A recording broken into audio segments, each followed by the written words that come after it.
तर राज्यातल्या लाडक्या बहिणींसाठी लाडकी बहीण योजनेच्या 20व्या आणि 21व्या हप्त्याच्या वितरणासंदर्भात आजच्या घडीची आणि आताच्या घडीची काय महत्वपूर्ण अपडेट आली आहे। उदाहरणार्थ फेब्रुवारी आणि मार्चचा हप्ता एकत्रित येईल काय, आणि प्रसार माध्यमांवर काही संभाव्य तारखा समोर येत आहे, तर त्या तारखेला वितरण होईल काय। त्याच सोबत काही बातम्या अशा येत आहे की लाडक्या बहिणींना जो फेब्रुवारी आणि मार्चचा हप्ता आहे तो 15 तारखेच्या म्हणजे 15 एप्रिलच्या नंतर येणार असल्याचं सुद्धा बोलल्या जात आहे। तर खरंच तुमचा जो हप्ता आहे तो लांबणीवर जाणार काय, या संदर्भातली माहिती आपण समोरच्या 30 सेकंदात पाहणार आहोत। व्हिडिओ जर तुम्ही पूर्णपणे पाहिला तर नक्कीच तुम्हाला माहित पडेल का हप्त्याचं वितरण हे कधी होईल आणि नक्कीच तुमच्या मनाचं समाधान होईल असा व्हिडिओ आपण बनवलेला आहे।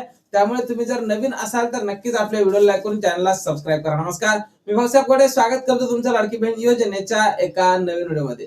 तर पाहून घ्या लाडका त्यांना प्रसार माध्यमांवर अशा बातम्या येत आहे की फेब्रुवारी आणि मार्चचा हप्ता एकत्रित मिळेल, पण तो केव्हा मिळेल, एप्रिल महिन्याच्या 15 तारखेच्या समोर। पण असं कुठं बोलल्या गेलेलं आहे, तर लाडक्यानो या संदर्भात कुठल्याही नेत्याने राज्याच्या महिला बाल विकास मंत्री आदित्य तटकरे यांनी किंवा राज्याचे मुख्यमंत्री देवेंद्र फडणवीस यांनी अधिकृतपणे कुठेही या संदर्भात भाष्य केलेलं नाही किंवा या संदर्भात सोशल मीडियावर पोस्ट करून त्या संदर्भातली माहिती सुद्धा दिलेली नाही। ह्या ज्या संभाव्य तारखा येत आहेत ह्या फक्त प्रसार माध्यमांवरच फिरत आहे, या संदर्भात अधिकृतपणे कुठेही भाष्य केलेलं नाही।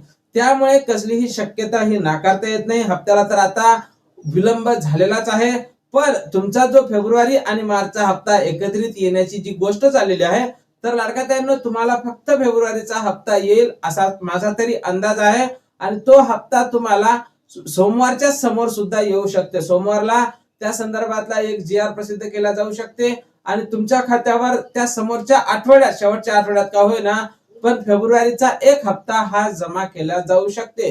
2 हप्त्याचे पैसे एकत्रित जमा करणे मागच्या वर्षीपासूनच बंद झालेला आहे। यावेळेस आपण बऱ्याचदा ऐकलेलं आहे की 2 हप्ते एकत्रितपणे जमा होईल, पण या वर्षी कधीही 2 हप्ते एकत्रितपणे जमा करण्यात आलेले नाही, फक्त एकच हप्ता जमा करण्यात आलेला आहे। त्यामुळे या निवडणुकीच्या अगोदर सुद्धा आपण पाहत होतो की असं वाटत होतं की 2 हप्ते एकत्रितपणे जमा होईल, पण तसं काहीही झालेलं नाही। त्यामुळे फक्त एकच हप्ता जमा करण्यात आलेला होता आणि यावेळेस सुद्धा एकच हप्ता तुमच्या खात्यावर जमा होईल, आणि त्या हप्ता जमा होण्याची जी काही संभाव्य तारीख आहेत या संभाव्य तारखांपैकी कुठेही जमा न होता शक्यतोवर पुढचा जो आठवडा असणार आहे म्हणजेच मार्च महिन्याचा शेवटचा जो आठवडा असणार आहे या महिन्यात सुद्धा जमा होऊ शकते, आणि एप्रिल महिन्यात जरी जमा झाले तरी माझ्या मते तरी तुम्हाला 2 हप्ते मिळणार नाही, फक्त फेब्रुवारीचा एकच हप्ता तुमच्या खात्यावर जमा होणार आहे।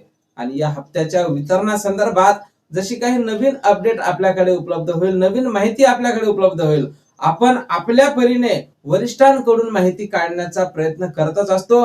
त्यामुळे जशी आपल्याला नवीन माहिती येईल सर्वप्रथम त्या संदर्भातला व्हिडिओ तुम्हाला अगदी संक्षिप्तपणे आपल्या चॅनलवर पाहायला मिळणार आहे। त्यामुळे तुम्ही जर नवीन असाल तर नक्कीच आपल्या व्हिडिओला लाईक करून चॅनलला सबस्क्राईब करा आणि आपल्या चॅनलवर अपडेट राहा।